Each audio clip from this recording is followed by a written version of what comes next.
What's up, guys? Jake with Sensible Capital. You've probably heard by now, but we just experienced one of the biggest data breaches in history.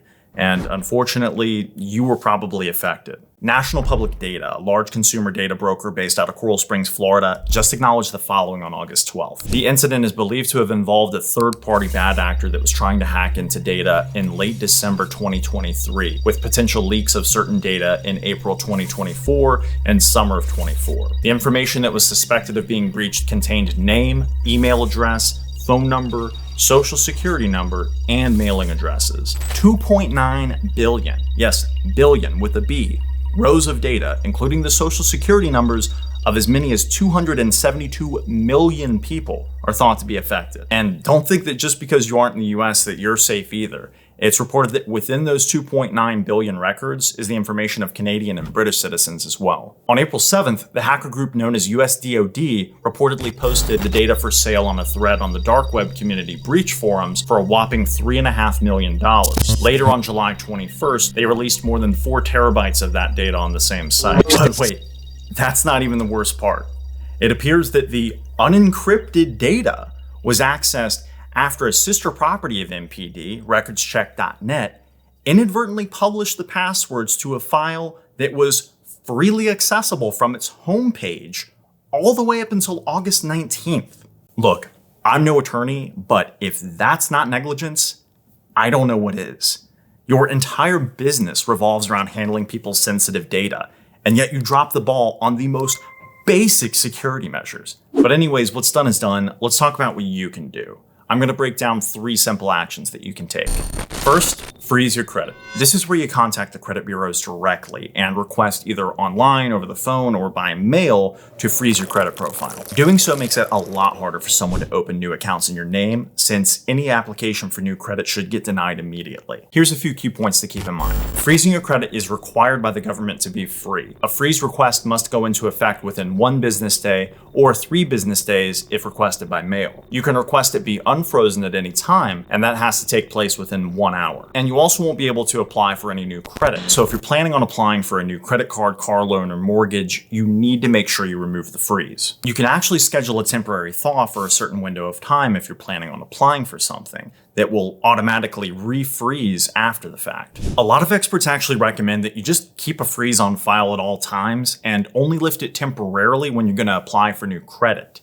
And don't forget that you're going to have to apply a freeze for each bureau separately. If you just request a freeze at Experian, it won't automatically apply to TransUnion and Equifax. And lastly, know the difference between a credit freeze and a credit lock.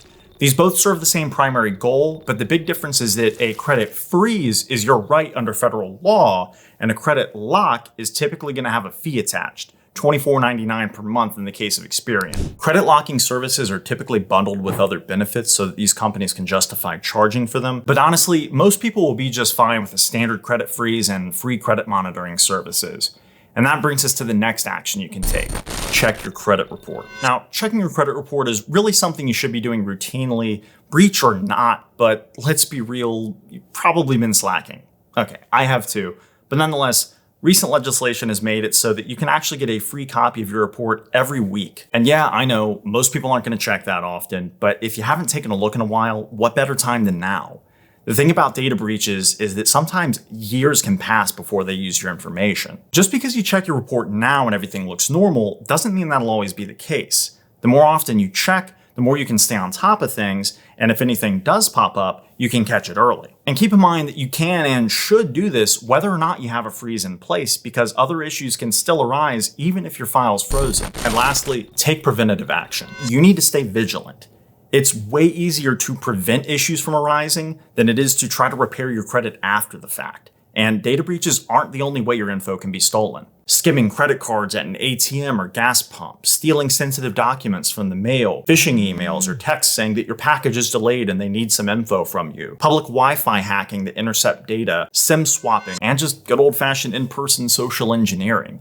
It's really unfortunate, but there are a massive number of ways that your data can be compromised. But by making yourself aware of them, you can steer clear of trouble. Now, obviously, the more you know, the more effectively you can prevent your info from being stolen.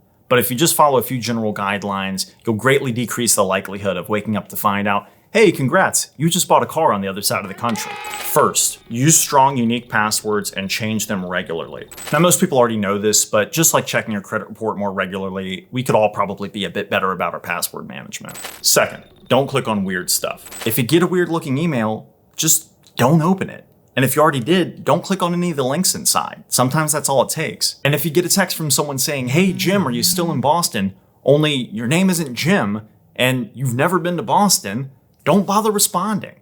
You don't even owe this person the wrong number text. Just report it and move on. And third, use common sense. Think about the things that make a would-be identity thief's job easier and just don't do them. Don't leave out sensitive documents. Don't carry your social security card with you. Avoid using public Wi-Fi for sensitive transactions. If something seems sketchy, you're probably right. You don't need to be paranoid, but it's important that you not let your guard down when it comes to protecting your finances. No one else is going to do it for you. By remaining vigilant and following these precautions, you can significantly reduce your chance of becoming a victim. And just in case you think you're safe because, oh, I don't have any credit, so I'm not worried, I hate to break it to you, but that doesn't stop somebody from stealing your info and opening something in your name. They could even file taxes in your name to try to steal your refund or try to steal your social security payments. There are truly so many options. So it's important that you stay on top of protecting yourself no matter what the situation is. It could be your 90-year-old grandpa playing bingo in the nursing home or your 14-year-old brother at home playing Roblox on his skibbity bullshit. Anyone can be impacted by identity theft. And the sad thing is that even if you do everything right,